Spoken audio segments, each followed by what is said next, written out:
प्राचीन भारत में वास्तु, आर्किटेक्चर इन ancient India.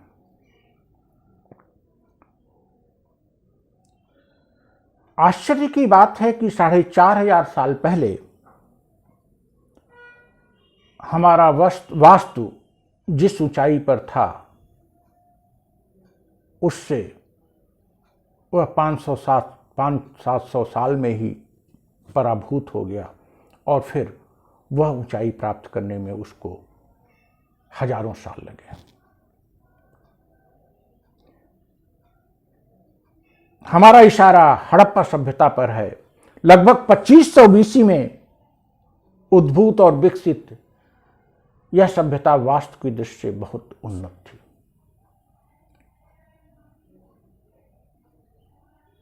नगरी थी और नगरों का निर्माण सुनियोजित तरीके से होता था। कच्ची पक्की ईंटों का प्रयोग था। नगरों में मकानों के किनारे सड़कें थी, सड़कों के किनारे नालियां थी। मकान 4-5 कमरों के भी होते थे, छोटे भी थे। मकानों में कुएं थे। मकान 1 मंजिले से के अतिरिक्त 2 मंजिले भी थे। कच्ची पक्की ईंटों का प्रयोग था। और इन सब से बढ़कर पूरी नगर 2 भागों में बटा था। दुर्ग क्षेत्र, नगर क्षेत्र। सुरक्षा की व्यवस्था थी, सफाई की व्यवस्था थी। Planned cities. लेकिन 1700 बीसी के आसपास, अर्थात आज से 3700-3800 साल पहले यह सभ्यता लुप्त हो गई और जो वैदिक आर्य जिस सभ्यता का निर्माण की वो ग्रामीण सभ्यता थी, ग्राम्य सभ्यता थी और वास्तु की दृष्टि से उसमें कोई भी उल्लेखनीय कार्य नहीं कहा जा सकता। नगरीकरण 6th सेंचुरी बीसी के आसपास फिर हुआ भारत में। लेकिन मौर्य काल तक जो वास्तु की दृष्टि से हम चीजें देखते हैं तो मेगस्थनीज के वर्णन के अनुसार पाटलिपुत्र नगर का वर्णन मिलता है। अशोक के अभिलेख हैं लेकिन वो वास्तु की दृष्टि से उससे उल्लिखित नहीं यहां किया जा सकता। चंद्रगुप्त मौर्य के राजप्रसाद अर्थात महल का संकेत मिलता है लेकिन वह बहुत भव्य नहीं रहा होगा, लकड़ी काष्ठ इत्यादि पर बना रहा होगा। मंदिर निर्माण अभी प्रचलित नहीं था। लेकिन उसके बाद वास्तु की दृष्टि से जो महत्वपूर्ण चीजें हमें दिखाई पड़ती हैं वो बुद्धिस्ट ज्यादा दिखाई पड़ती हैं। विहार, चैत्य, स्तूप और गुफाएं। एंशिएंट पीरियड में ही, ईसा पूर्व की शताब्दियों में ही गुफाओं का निर्माण शुरू हो गया था। पत्थरों को काटकर, पहाड़ियों को काटकर गुफाओं का निर्माण करना। इसके अतिरिक्त बौद्ध भिक्षुओं को रहने के लिए विहार बनाए जाने लगे थे और बौद्धों के पूजा स्थल चैत्य बनाए जाने लगे थे और फिर स्तूप का निर्माण होने लगा था। और गुप्त काल में तो बहुत ही भव्य स्तूप दिखाई पड़ते हैं। सारनाथ का स्तूप। इसके अतिरिक्त मौर्य काल में भी स्तूपों का निर्माण हुआ जिसे बाद में परिवर्धित किया गया तो बड़ी संख्या में स्तूप बनाए गए।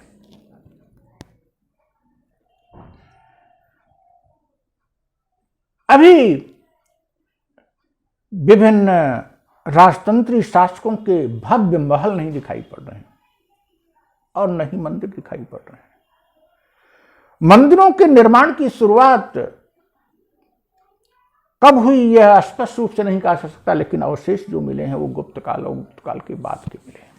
गुप्त काल में भी जो मंदिर थे वो भव्य नहीं थे, छोटे मंदिर थे, सपाट थे। बाद में शिखर भी उसमें बनने लगा। और गुप्त काल के अनेक मंदिर मिले हैं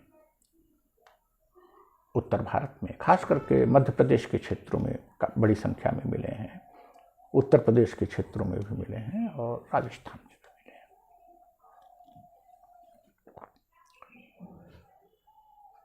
लेकिन गुप्त काल के बाद वास्तु में एक क्रांति आ गई, खास करके मंदिर निर्माण में।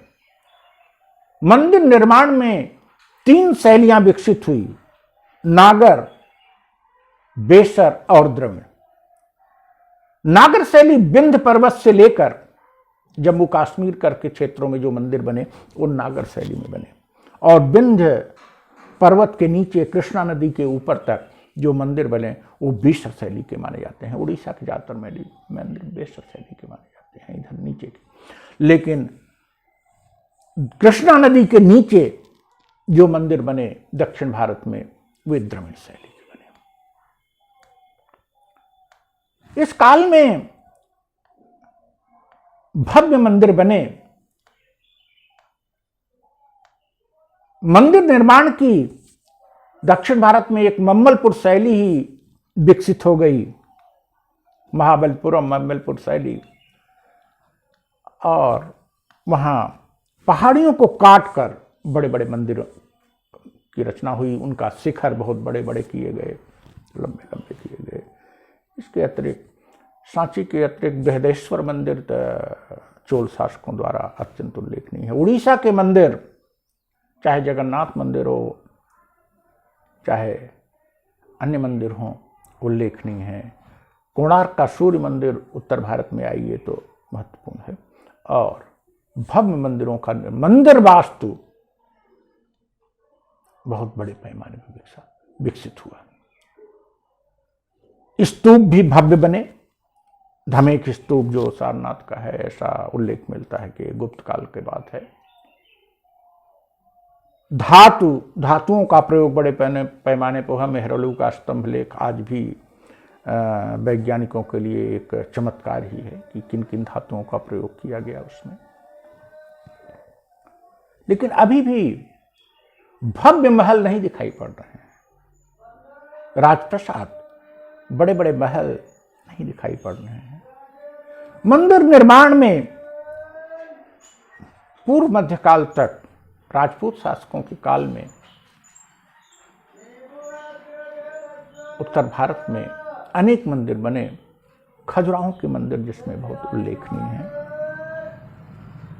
न केवल कलात्मक दृष्टि से बल्कि विषय वस्तु की दृष्टि से भी उल्लेखनीय है।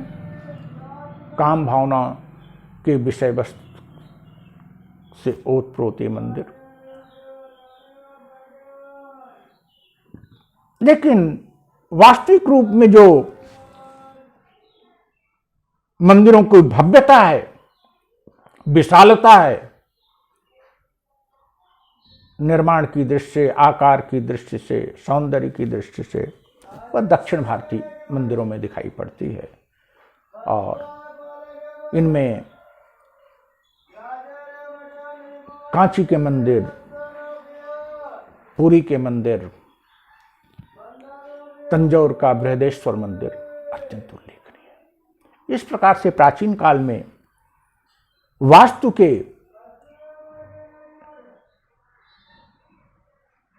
अनेक रूपों में साक्ष्य दिखाई पड़ते हैं। जहां तक राजप्रासाद की बात है, पैलेस की बात है, कोई भव्य पैलेस प्राचीन काल का नहीं मिला है। लेकिन गुप्त काल के बाद मंदिर निर्माण में उल्लेखनीय प्रगति हुई और भव्य स्तूप बनाए गए, भव्य मंदिर बनाए गए। Thank you.